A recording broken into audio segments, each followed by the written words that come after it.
What's going on, ladies and gentlemen? Welcome to the first episode of our new series on FIFA 19. It is here, ladies and gents. I can't wait to bring you this. I'm so stoked. It's arrived. I cannot wait. So, let's set the scene then.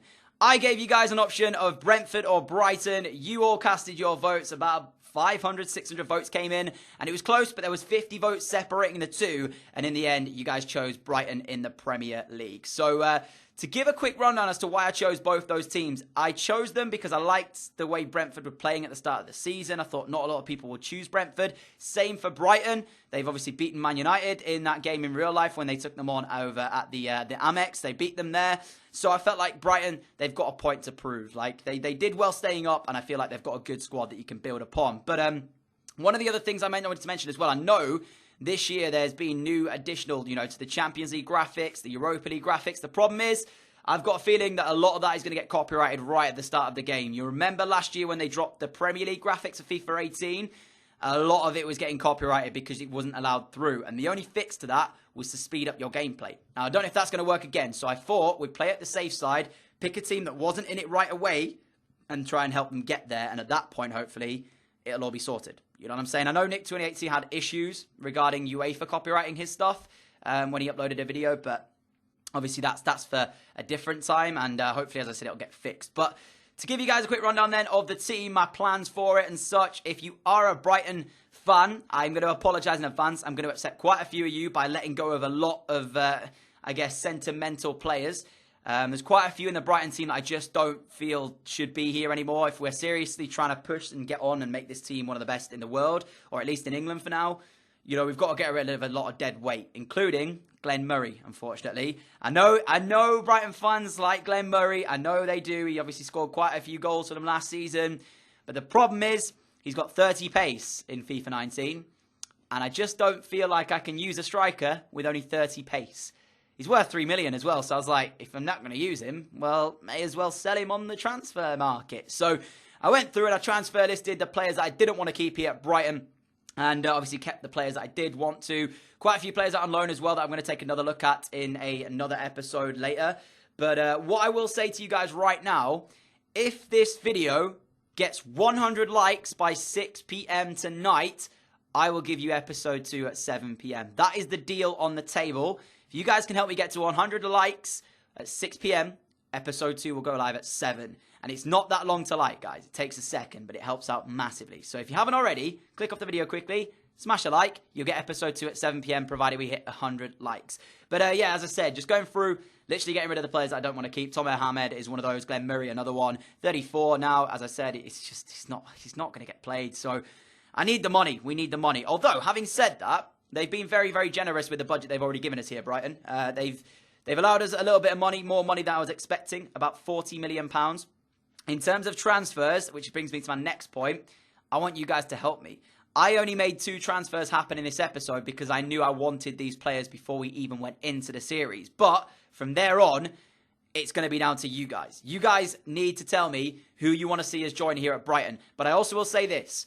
Don't pick players that are going to be out of our reach.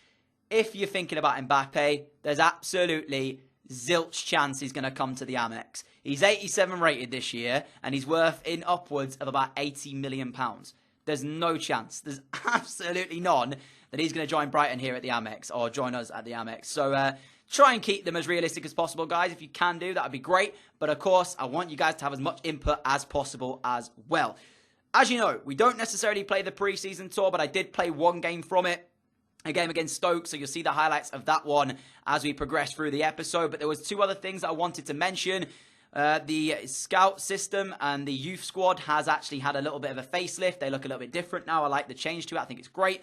And also, if you go to your scouts, it'll actually tell you what the experience and the judgment does of each scout. 'Cause I know there was a few people who were unsure what it actually does. At least this year it tells you. So experience gives you more players. Judgment gives you better quality players. And there was one other thing as well in regards to release clauses. Last year, it annoyed me so much because I looked at release clauses and it was so difficult to actually find the players who had them. Now, there's a search engine within the transfers system where you can actually search for players who have a release clause. I think that's brilliant. Thank you, EA. you have done bits with that. At least it allows us now to understand which players have release clauses on them. So that's a great little addition. I am so kind of just a little bit surprised that they added it into the game, but it's going to help out massively trying to find players with release clauses in regards to that. So can't really complain. Now, to mention as well, guys, there is a new difficulty this year for career mode. Ultimate is that difficulty. I started this game on Legendary, but I will be moving to Ultimate for the next episode. Don't you worry about that.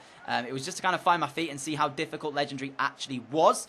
It wasn't the easiest game in the world against Stoke. They did actually give me a decent game, and it was me trying to find my feet in the pre-season tour. We should have took the lead here. Corner whipped in, which we ended up putting against the post. It was a brilliant header actually in the middle, and I thought we were going to actually score. And then with 22 minutes to go, a really nice passing move set us up with a chance to actually take the lead. It eventually found its way towards the middle, towards Davy Proper, and he was the man to put us 1-0 in front with an absolutely brilliant shot from the edge of the area going into the top corner. You'll see it from a different angle in a moment. I was so stoked when this went in. I genuinely thought that this looked like such a good goal. But I was just trying to find my feet a little bit, as I said, understand a few of the new mechanics. You can see straight away when you go onto the game just how different it is from last year's game, the passing mechanics and the first touch and such. So for you guys on PlayStation who are still waiting for release and are still waiting to get your hands on the game, just pre-warning you, it does feel a little bit different to last year's game, which obviously was going to be the case, but yeah, I was struggling a little bit at times to really get some passing fluid moments. That's why I value Davy Proper's goal even further, even more so that it gave us the win as well by a goal to 0. So brilliant result there. Stoke City 0, Brighton 1. Again, we were dominating in the game as well. I don't think it's going to be that easy this year because of the ultimate difficulty being added. As soon as I switch to that, I have played episode 2, so I can tell you right now I felt the difference. But in terms of how I feel the game actually is, I can still be competitive, but I don't think we'll win a lot of games this season. I think it's going to be quite a slugging season, us just trying to find our feet and really make something. I think the board actually said they wanted us to finish in the mid-table and get to the quarterfinals of the Cup, which is quite a tough run, actually, by all accounts. But obviously, we're going to try and do that. We'll see what happens. Side note, I should have mentioned this at the start as well. Even though I gave you the option of Brighton or Brentford, we won't be ending off the series at Brighton. We will be leaving and joining another club, whatever job becomes available down the line and such for you guys to know. So just to let you guys know, because I know there's a few people who are wondering why Brighton and why we were going to stay here that long and what was coming next. Well, we'll be leaving clubs. So it might be that we join another Premier League team after we've been at Brighton. Might be that we go to the Serie A, because the Serie A is back called the Serie A this year, which I'm glad about. So yeah, the possibilities are endless, pretty much. As we're working our way through the preseason tour, this is a semi-final now against Nice, and we end up winning that one by 2-1 to get ourselves through to the final. Incoming is the first signing that I'm looking to make to this Brighton side, Ollie Watkins. If I can't manage Brentford, I'm bringing along a player from Brentford. That man is on your screen right now. 74 rated, 22 years of age. I knew full well, I didn't have a massive plan for the way I was going to do this episode or the way I was going to start career mode off, but I knew I wanted Ollie Watkins. So there he is. We negotiated a £10.5 million deal for the Brentford winger who can play striker and cam as well if we need him to. And with that, offer him a contract on 36 grand a week. He accepted it, and he's a Brighton and Hove Albion player. Oh my goodness me, he's going to do bits this season for us. Honestly, I want to see him playing Premier League football. I think he's going to be good. And obviously as well, being from Leeds, I've been following the Championship a bit more this season, kind of catching up and obviously working out and seeing other teams play. And Ollie Watkins, I tell you right now, Brentford are doing very well for themselves. Ollie Watkins, I'm a fan. So I decided I had to bring him to the Amex Stadium. So I did. 3-star skill moves, 3-star weak foot, but he's not in there to do that. He's in there to do bits and make defences worry.